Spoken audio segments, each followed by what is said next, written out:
17장 1절에서 11절 말씀입니다. 우리 한 절씩 교독하고 마지막 절은 합독하시겠습니다. 요한복음 17장 1절에서 11절 말씀입니다.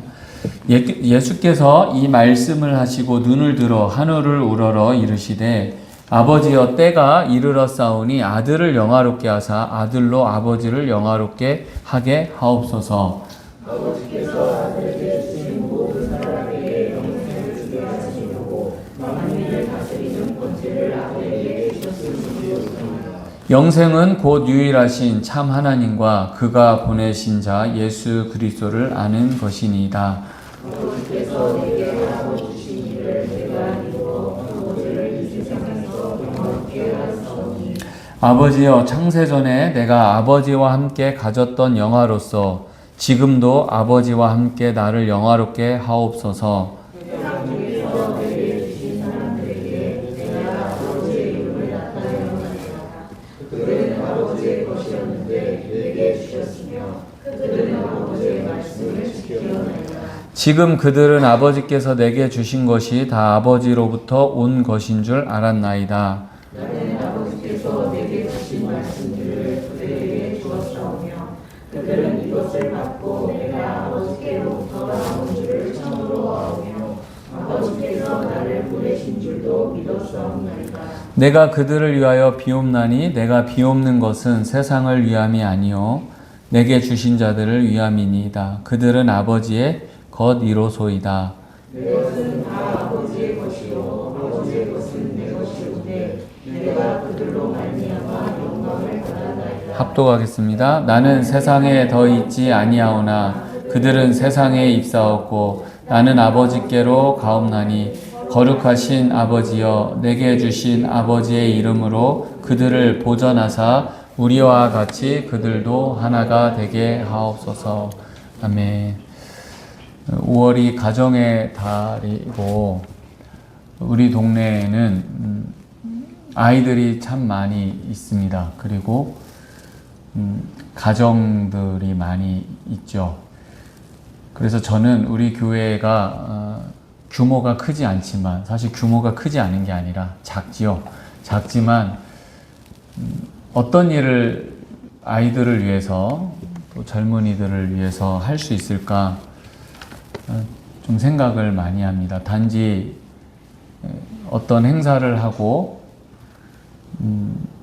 무언가 교회에 오게 하는 그런 것들은 할 수 있습니다. 물론 필요하기도 합니다. 하지만 그것만이 답은 아니어서 기도하고 또 고민하고 생각하고 있습니다. 근데 이렇게 돌아다니다 보면 가끔 혼자 다니는 애가 있습니다. 요즘은 참 신기하게 어린이가 혼자 다니면 좀 위험한 상황이고 관심을 가져야 될 상황 아닙니까? 근데 예전에는 대부분 아이들은 많은 경우에 혼자 있고 또 그렇게 살았던 것 같습니다. 초등학교 들어가기 전에 일인데요. 그 당시에 제가 정확하게 기억하는데 100원이었습니다. 가면과 뾰족한 이빨을 팔았었는데 동네 아이들이 다 가면을 쓰고 뾰족한 이빨을 끼고 한 공동체가 되어서 놀고 있었습니다. 저도 그 공동체에 들어가서 놀고 싶었는데 100원이 없어서 못 샀습니다. 그때 한참 아버지가 개척할 때였는데 사달라고 했는데 사주지 않으셨습니다. 물론 돈이 없었기 때문에 그렇겠죠. 100원도. 그 다음날 아침부터 졸르니 100원을 주셔서 얼른 문방구에 가서 가면을 사고 이빨을 끼고 동네에 갔지만 아무도 이제 그걸 가지고 놀지 않았습니다. 그때 처음으로 이 외로움, 고독감 그리고 그런 일들이 반복되면서 제 안에 저도 모르게 자기중심성과 이 관계를 맺는 것에 좀 어려움이 많이 있었던 것 같습니다. 좋은 아내를 만나서 어떻게 관계를 이루고 또 저희 문제가 무엇인지 많이 회복되었고 앞으로도 회복되어야겠지만 오늘날도 많은 사람들이 안 그런 것 같지만 고립감과 외로움 속에서 살아가고 있습니다. 여러분 이 땅에서 행복감이나 어떤 소망을 발견하지 못한 사람이 천국에 소망을 두고 살 수 있을까? 이 땅에서 소망을 발견하지 못한 사람이 영원에 대한 개념을 어떻게 이해할까? 단순히 생명에 대한 의지로만 영원을 받아들인다면 과연 그런 사람에게 복음이 기쁜 소식이 될 수 있을까? 우리가 좀 깊게 생각해 봐야 될 문제입니다. 요즘 어떤 예능 프로그램에 각 분야의 전문가들을 불러서 자신의 분야에서 어떤 일을 하고 또 어떤 사람들을 만나는지 이야기하는 프로그램이 있는데 참 유익한 프로그램인 것 같습니다. 그 프로그램에 한 전문가가 나와서 알게 되었는데 이제 우리나라가 핵가족 시대를 넘어서 1인 가구 시대가 되었습니다. 여러분 지금 1인 가구가 얼마나 되는지 아십니까? 800만 가구라고 합니다. 그럼 전체 가족 인구수의 지금 36%래요. 우리나라에. 그러면 10명 중에 3, 4명은 지금 혼자 산다는 겁니다.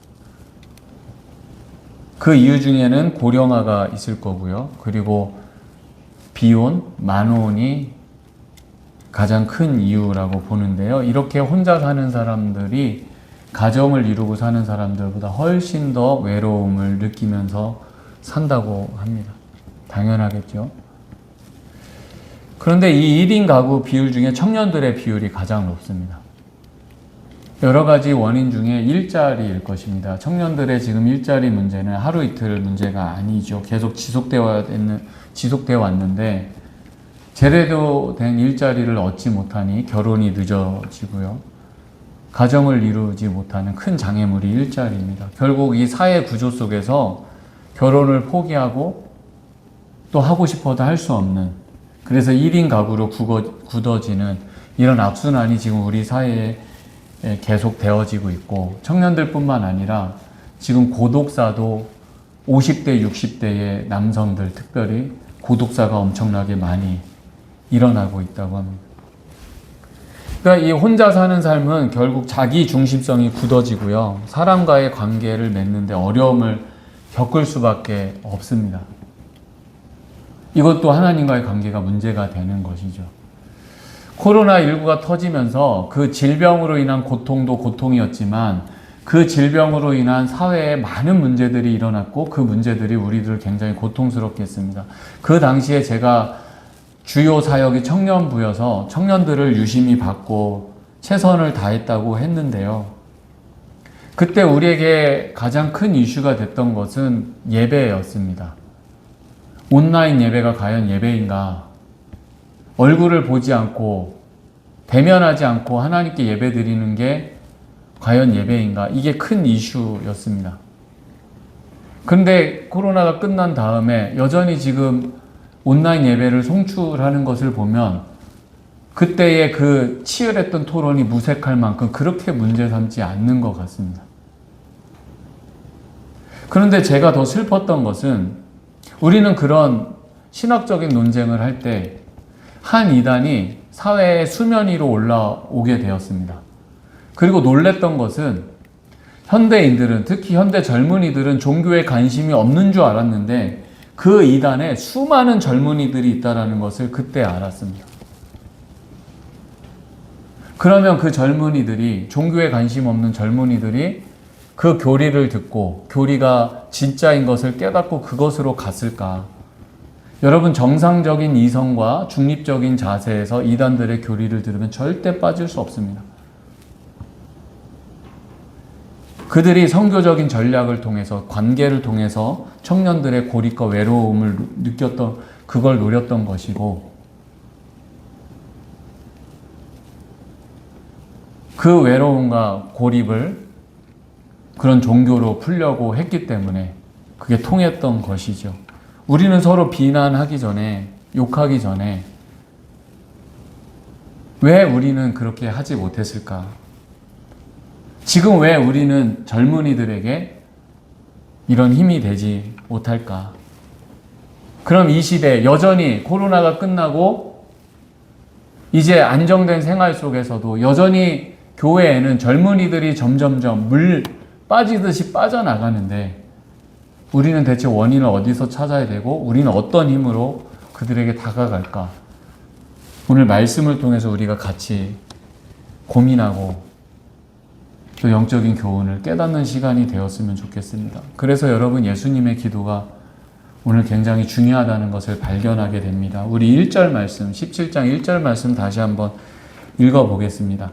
예수께서 이 말씀을 하시고 눈을 들어 하늘을 우러러 이르시되 아버지여, 때가 이르렀사오니 아들을 영화롭게 하사 아들로 아버지를 영화롭게 하옵소서. 예수님이 모든 제자들이 들을 수 있도록 기도했습니다. 이렇게 기도하신 이유는 이제 예수님께서 십자가에 달릴 것을 아시고 그리고 그 후에 제자들만 이 땅에 남겨질 걸 아시고 기도하신 것입니다. 그러니 이 기도는 십자가의 고난을 잘 감당하게 해달라는 기도인데, 그런데 그 기도의 내용이 하나님 아버지를 영화롭게 해달라는 것이 기도 제목이었습니다. 그러니까 예수님의 목적은 하나님 아버지가 영광스럽게 되는 것이었습니다. 하나님 아버지가 영광스럽게 되는 일은 예수님께서 십자가를 지시는 것입니다. 왜 그런데 이것이 십자가를 지는 것이 하나님이 영광스럽게 되는 일입니까?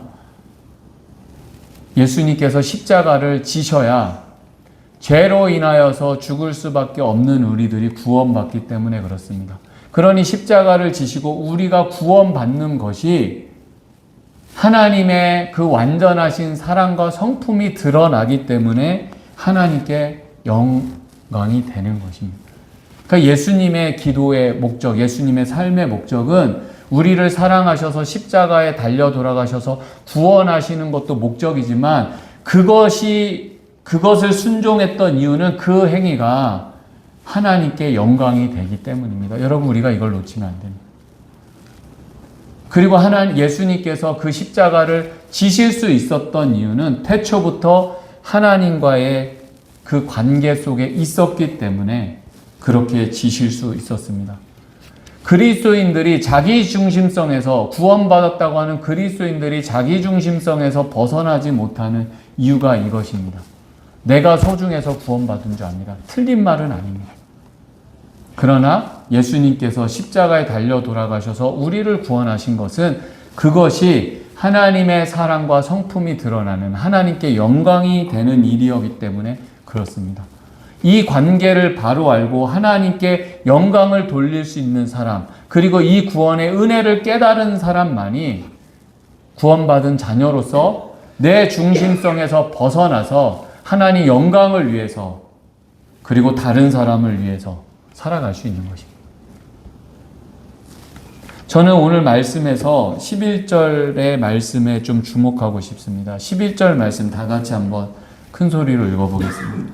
나는 세상에 더 있지 아니하오나 그들은 세상에 입사없고 나는 아버지께로 가옵나니 거룩하신 아버지여, 내게 주신 아버지의 이름으로 그들을 보존하사 우리와 그가 되게 하옵소서.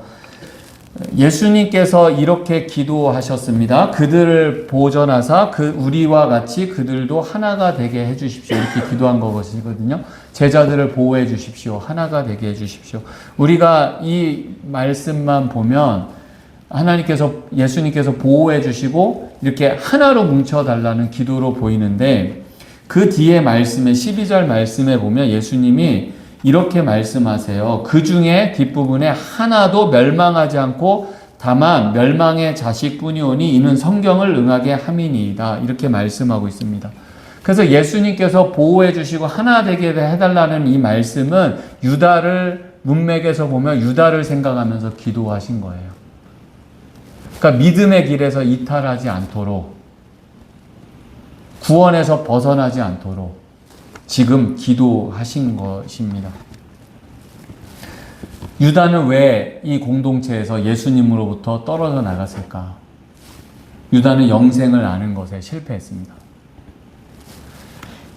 오늘 예수님의 기도 17장 3절 말씀에 예수님이 이렇게 말씀합니다. 영생은 곧 유일하신 참 하나님과 그가 보내신 자 예수 그리스도를 아는 것이라고 말씀하고 있습니다. 그러니 유다가 실패한 것은 영생을 몰랐습니다. 그러니까 예수님을 몰랐고 하나님을 보내신 자 예수님을 몰랐고 하나님을 모른 것입니다.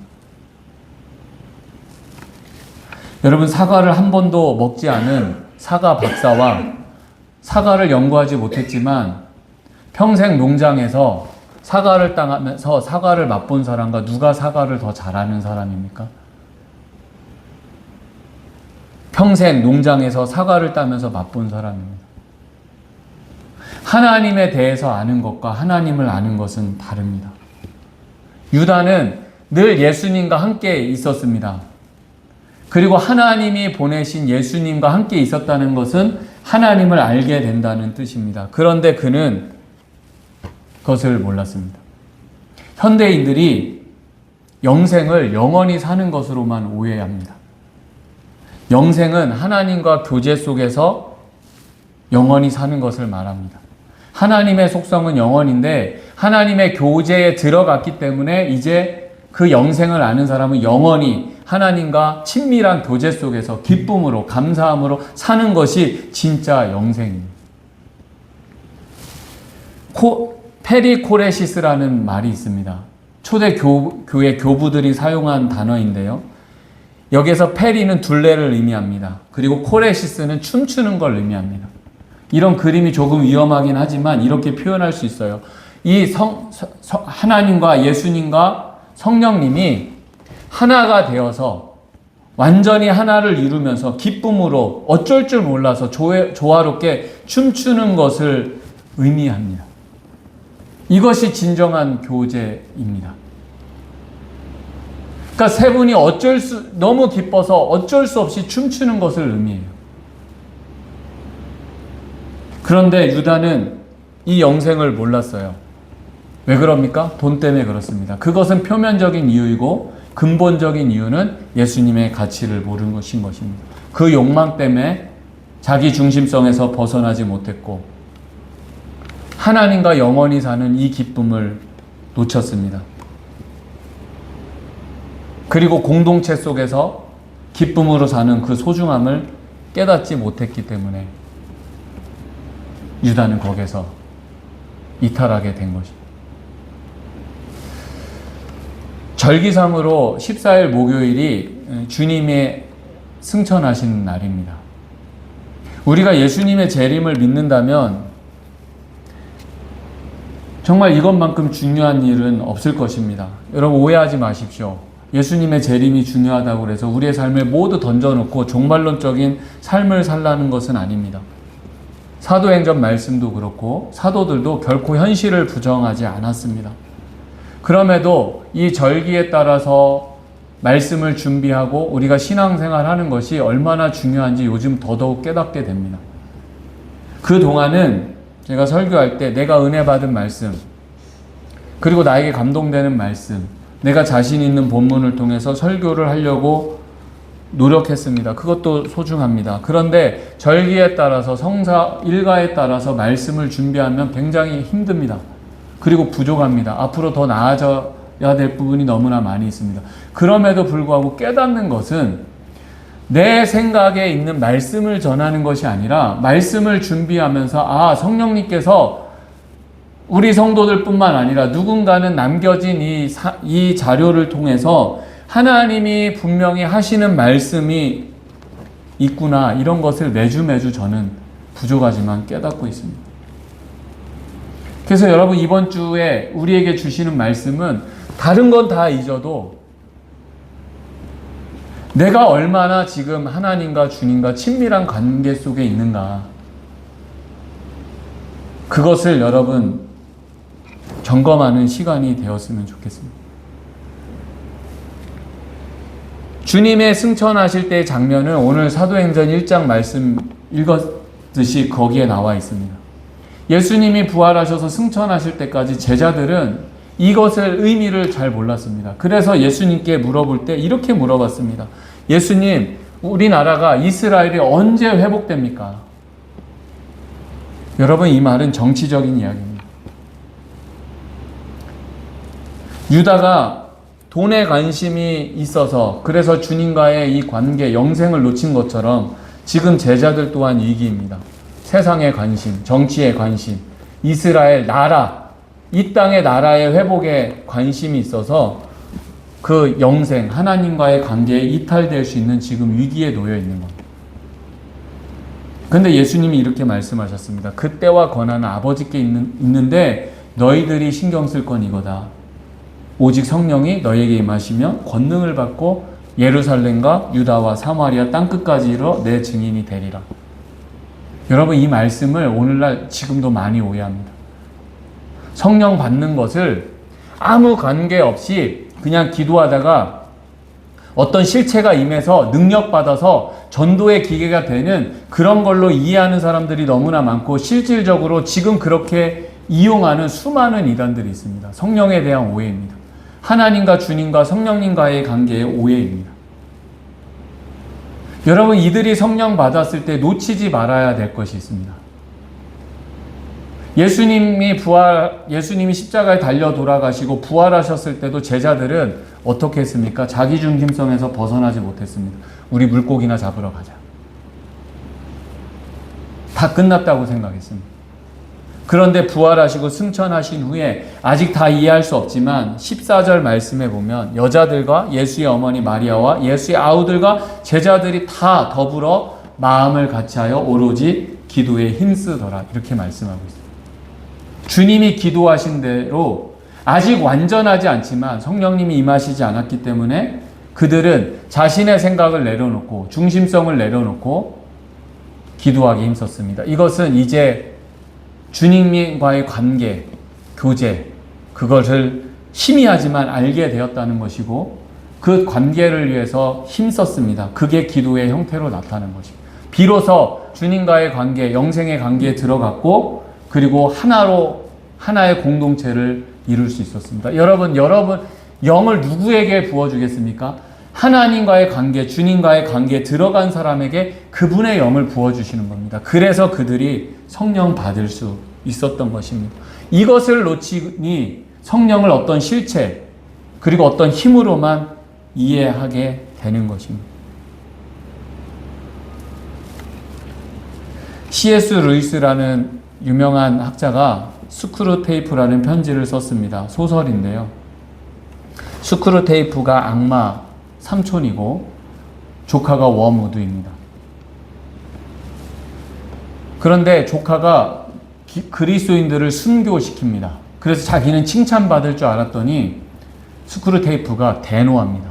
내가 다른 것은 다 하라고 해도 그리스도인들 순교시키지 말라고 하지 않았냐. 그러니까 이것은 소설이지만 이 내용대로 우리가 참고한다면 초대교회의 사단도 고난을 이해하지 못한 것 같습니다. 왜냐하면 고난으로 그리스도인들을 무너뜨리려고 했기 때문인데 그 고난이 오히려 그리스도인 공동체를 더 강하게 했습니다. 베드로 사도가 오늘 본문 읽은 것처럼 성도들에게 편지할 때에 교회에 문제가 있었는데 고난이었습니다. 고난을 당하니까 교회 지도자들은 힘든 거예요. 그래서 억지로 하는 사람 지도자들이 생겼고, 그리고 자신의 유익을 위해서 그 일을 하는 사람들이 생겼고, 무엇보다도 이 고난을 당하면서 성도들이 통제가 안 되니까 강제로, 힘으로, 억지로 눌러서 하려는 사람들이 생겼습니다. 그래서 베드로 사도가 겸손해라, 하나님만 의지해라 지도자들에게 권면했습니다. 마찬가지로 성도들에게, 특별히 젊은이들에게 그들에게 겸손하라고 말씀한 이유는 고난당하면 여러분 낮아지잖아요. 핍박당하면 낮아지잖아요. 왜 우리가 이렇게 살아야 되는가? 왜 고난당하면서 한마디도 못하고 참아야 되는가? 이런 생각 들잖아요. 그런 생각 들면서 지도자들에게 대들했던 거예요. 그 젊은이들에게는 지도자들에게 순종하면서 겸손하라고 말합니다. 여러분, 성경적인 겸손과 교만은 우리의 생각과 다릅니다. 전적으로 하나님께 의지하는 것이 진정한 겸손입니다.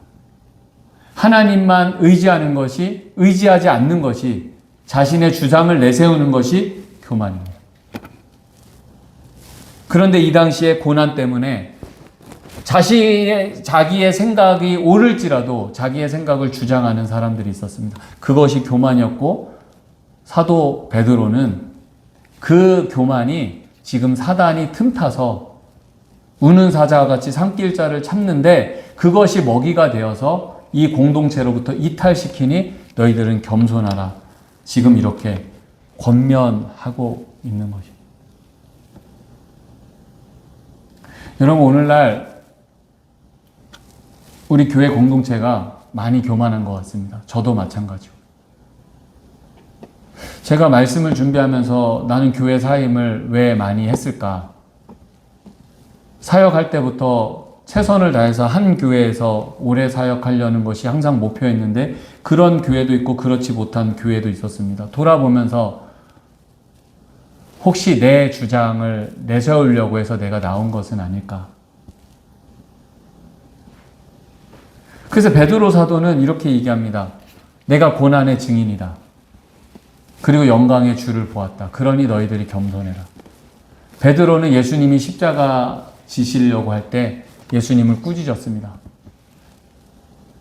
그리고 호언장담했습니다. 예수님 나만 믿으세요. 나는 예수님 절대 부인하지 않습니다. 그런데 다 울음소리에 무너졌습니다.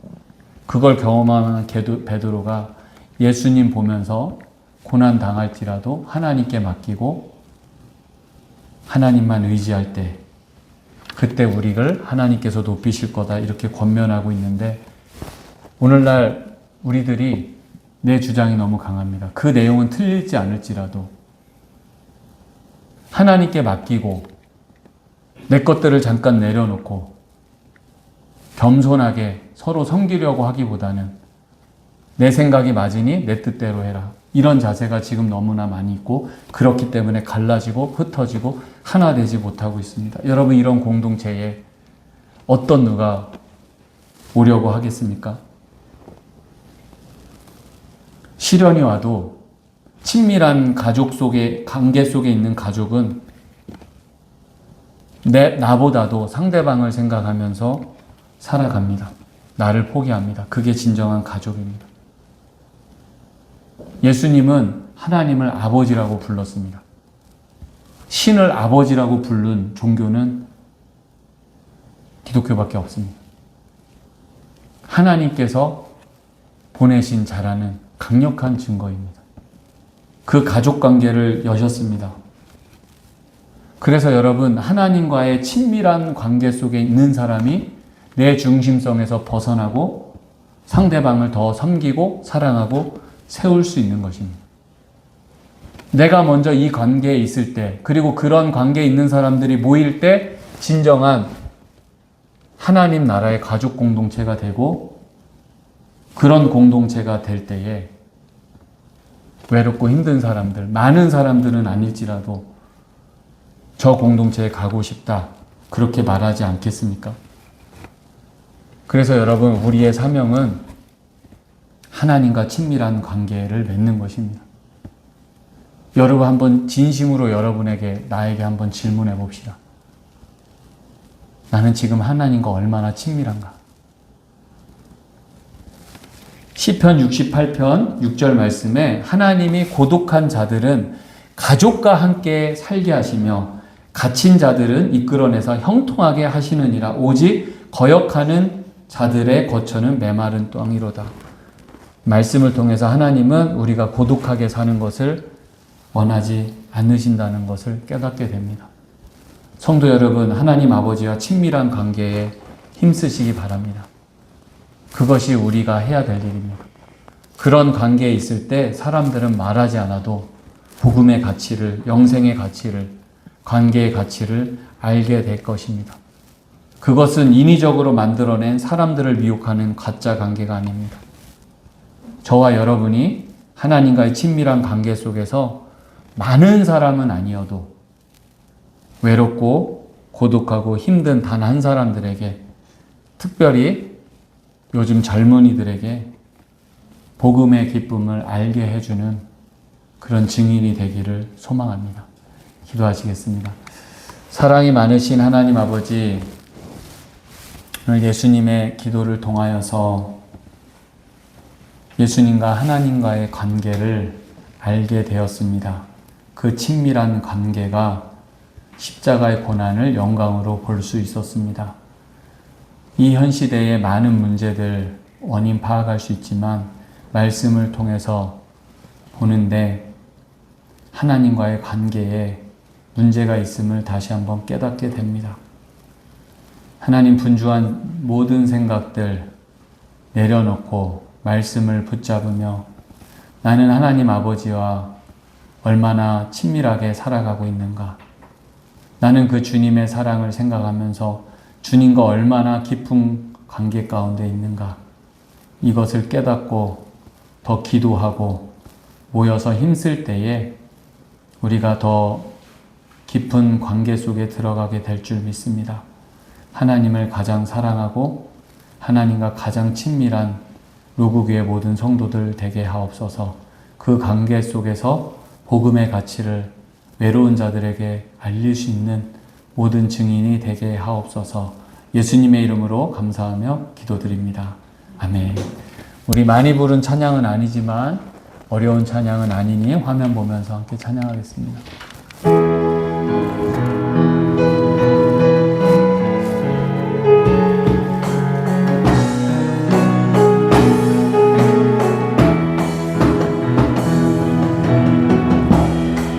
주께서 높은 보좌에 앉으셨는데 그 옷자락은 성전에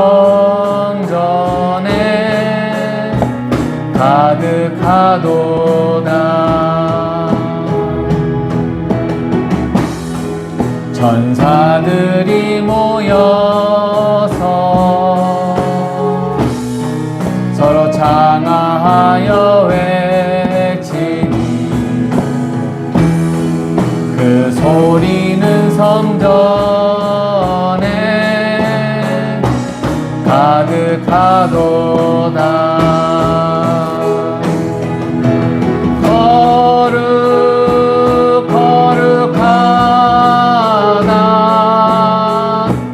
만군의 여호와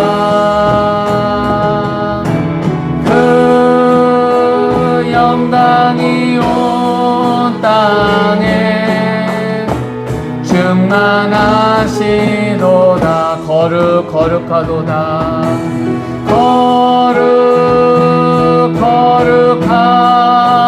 거룩하다.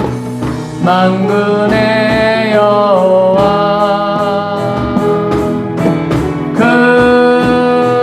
영광이 온 땅에 충만하시도다. 우리 말씀 생각하면서 합심해서 기도하시겠습니다. 하나님 아버지, 예수님의 기도를 우리가 묵상합니다. 하나님의 그 관계와 하나님의 영광을 위해서 십자가의 고난을 짊어지시고 우리를 구원하셔서 하나님께 영광을 돌리셨습니다. 하나님과의 온전한 친밀한 관계 속에 있을 때에 우리는 내 중심성에서 벗어나고 오직 하나님의 영광을 위해서 그리고 다른 사람들과 함께 교제하며 하나님 나라의 가족 공동체를 이루는 일을 감당할 수 있음을 알게 되었습니다. 우리의 진정한 문제는 하나님과의 관계임을 깨닫게 됩니다. 하나님, 내가 예수님 믿고 구원받았다고 하면서도 하나님의 관계보다는 내 중심성으로, 내 욕심으로, 욕망으로 또 내 생각을 위해서 살아오진 않았는지 성령님 깨닫게 하시고 회개하시고 이 시간 간절히 구합니다. 주님의 십자가와 부활을 생각하며 하나님과 가족관계를 열어주시고 한 가족이 되게 하셨습니다. 늘 하나님 아버지를 바라보며 그분과 깊은 교제를 위해서 기도에 힘쓰는 성도들 되게 하시고 깊은 교제 가운데 하나님의 사랑을 깊이 깨달아 나를 내려놓고 다른 사람들을 섬기며 공동체를 이루며 무엇보다도 외롭고 힘든 사람들에게 힘이 되어주는 그런 진정한 하나님 나라의 가족이 되게 하시고, 그 가족의 힘을 외롭고 힘들어하고 이 어려운 세상에 조금이라도 드러낼 수 있는 저와 우리 로그교회 성도들 될 수 있도록 성령님 함께하여 주시옵소서. 이제 성령 강림 주일이 우리가 맞이할 텐데, 성령을 받기 전에 주님과의 관계를 위해서 더 힘쓰며 깊은 교제 가운데 가기 위해서 더 기도하며 구할 수 있는 우리 모든 성도들 되게 하옵소서.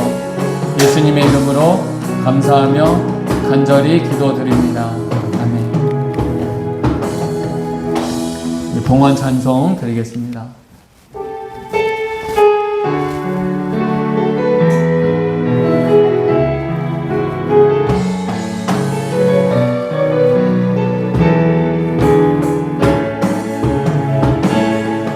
날이 저물어 갈 때, 빈들에서 걸을 때, 그때가 하나님의 때. 내 힘으로 안 될 때, 빈손으로 걸을 때, 내가 고백해 여호와 이래. 우리 모인 이곳에 주님 함께 계시네.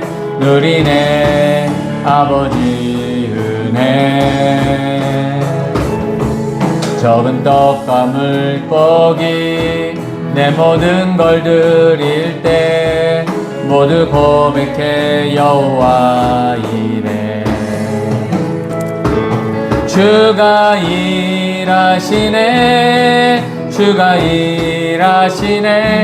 주께 아끼지 않는 자에게 주가 일하시네, 주가 일하시네. 신뢰하며 걷는 자에게.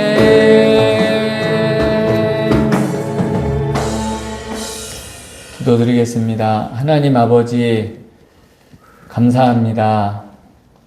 주님의 그 순종으로 인하여서 하나님 아버지와 하나님 나라의 가족이 되게 하신 것 감사합니다. 이것이 얼마나 큰 은혜인지 깨닫고 하나님 아버지와 친밀한 교제 속에서 기쁨으로 살아가기 위해서 더욱더 기도하며 힘쓰는 우리 성도들 되게 하옵소서. 그 친밀한 교제 속에서 나오는 힘으로 어렵고 힘든 사람들에게 복음의 증인이 되는 우리 모두 되게 하옵소서. 이 시간 예배 드릴 때에 예물 잊지 않고 바칩니다. 이 예물이 하나님 나라와 교회 일에 특별히 어렵고 힘든 사람들에게 귀하게 쓰임 받는 예물 되게 하옵소서. 경제적으로 어려움이 계속되는 가운데 있습니다. 앞으로 사단은 이것을 통해서 성도들을 공격할 것입니다. 믿음으로 이기게 하시고 성도들의 가정과 직장과 삶의 자리를 책임져 주셔서 어렵고 힘들 때일수록 나누고 베풀 수 있는 축복된 가정 되도록 우리 성도들의 가정을 지켜 주시옵소서. 함께할 줄 믿사오며 우리를 구원하신 예수님의 이름으로 감사하며 간절히 기도드립니다. 아멘.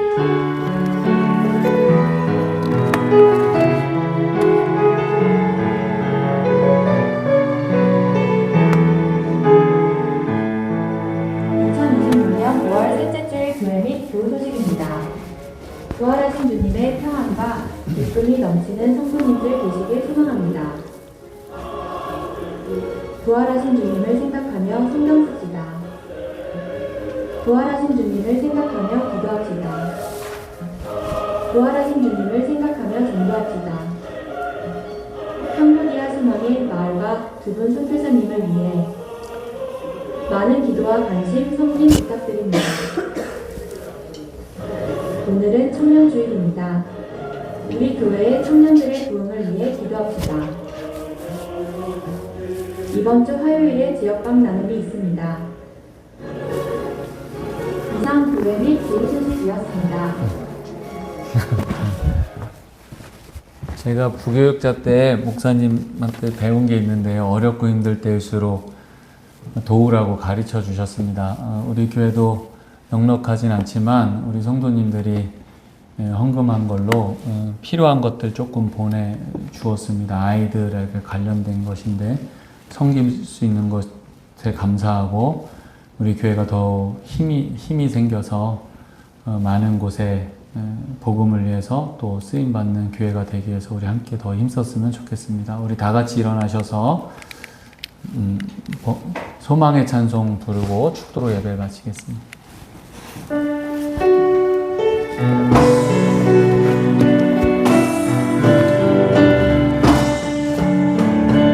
내 맘에 주여 소망 되소서.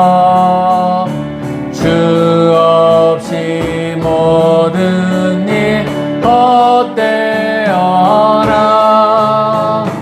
밤에나 낮에나 주님 생각.